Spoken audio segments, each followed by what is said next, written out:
दिनै बर' गोरोबथानि 3थि बोसोरारि सान आरो दिनै बे सानखौ जों दुलाराय बर' फरायसा आफादजों लोगोसे जेसेबां सागानगिरि फसंथानफोर गासैबो रंजा बाजायै खुंफुंदों।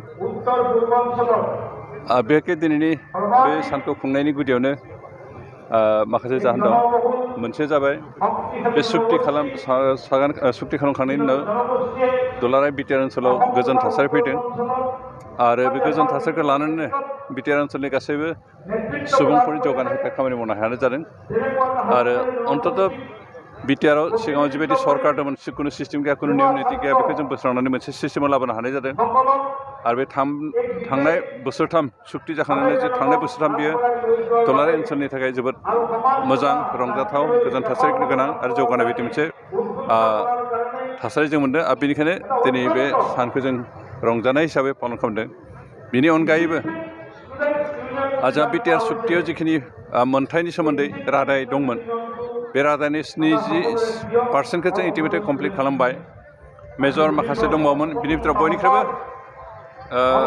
गिथावनासिन आरो गोरासिन जिथु दफा दंमोन सिमा बारायनाय, बे सिमा बारायनाय जिथु माबा दं, दफा दं, बेखौबो मैया रिपाब्लिक डेनि राजौहा जथुम्मायावनो आसामनि गिबि मन्त्रि डक्टर हिमन्त बिश्व शर्मा खुला खुले फोसावबाय जे गहपुरहालागै गामिखौ सुस्रांनाय जाबाय होननानै।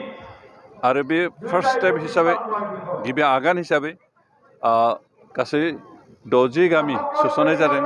60नि बिथोराव 46आ रेभिनिउ आरो बाखि 19 गामिया फरेस्ट भिलेज। आरो बियो जोंनि थाखाय मोनसे लामा खेवबाय आरो बे जोंहा गहपुरहालागै सिमा जे बांसिन बे खाथां जाखाबाय। बेनिखायनो मेजर जिथु जोंनि दफा दंमोन बेनि इमप्लिमेन्ट जाबाय। बाखि हयथ' एसे दंबावो, जायफोर दफाया इमप्लिमेन्ट खालामनो खोब बारा गोब्राब नङा। बेनिखायनो बे इम्पर्टेन्ट क्लज जोंनि बर' माबानि सुक्तिनि जिथु क्लजमोन, बेखौ इमप्लिमेन्ट खालामनाय हानायखाय दिनैनि बे रंजानाया जोबोद गोख्रोङै जादों आरो बेनिखायनो जों बेखौ दिनै रंजानाय हिसाबै पालन खालामदों। आसा खालामदों मैयानि जे घटना, बिनि उनावहाय बर'नि जायफोरा बर'नि सुक्तिया जाफुङा होनना बुंबाय थादोंमोन, बर'नि सुक्ति जाफुङा बेनिखायनो आन्दलन खालामनांगौ होनना बुंदोंमोन, बिथांमोनहा अन्तत' दद्र'सिगोन आरो बर'नि सुक्तिया जाफुं होननानै आन्दलन खालामनो नागिरनायफ्रा आन्दलननिफ्राय गोजान थारसिगोन। लोगोसे आं बेखौबो खावलायनो सानदों बेखि जाय गुबुनारिफ्रा बिटिआरनि बिटिआर सुक्तिखौ इमप्लिमेन्ट खालामनानै सिमा बांनायखौ लुगैयाखैमोन, बिथांमोननि गोबाङानो हयथ' बिरोध खालामदों गोबां जायगायावनो। आं बिथांमोनखौ खावलायनो लुगैदों जे बिटिआरआ आसामनि सिङावनो, आसामनिफ्राय गोजान जाया। बेनिखायनो जि गोदान गामि बिटिआर ओनसोलाव हाबदों बेखौ सिन्था खालामनो गोनां गैया, खारन बे आसामनि सिङावनो थागोन आरो बेखौ हेंथा होनांगौनि खोथा गैया।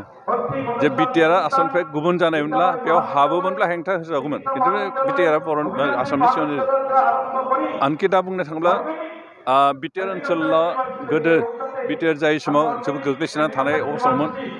बिटिआर जानायनि उनावहाय बे ओनसोला लासैनो गासै बिथिङाव जौगानो हाबाय।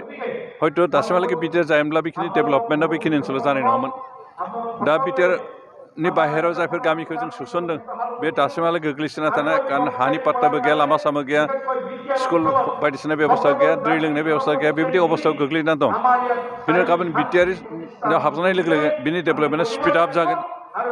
मानोना बिटिआरआव मोननै इन्जिन सालायो, मोनसे आसाम सरकार, मोनसे बिटिआर सरकार। बेनिखायनो डाबल इन्जिना खामानि मावनायखाय बिटिआर ओनसोलाव डेभेलपमेन्टआ खोब स्पिड आप जादों आरो बेनिखायनो दिनै जाय गामि ओनसोलखौ सोसनदों बेखौ लानानै अन्तत' आसामनि जायफ्रा हेंथा होग्रा बिथांमोना रंजानोसो नांगौ जे बिटिआरआव हाबनाय माने बे ओनसोला डेभेलप जासिगोन आरो आसाम सरकारा जिखौ हायाखैमोन बिटिआरनि सिङाव बेखौ हासिगोन।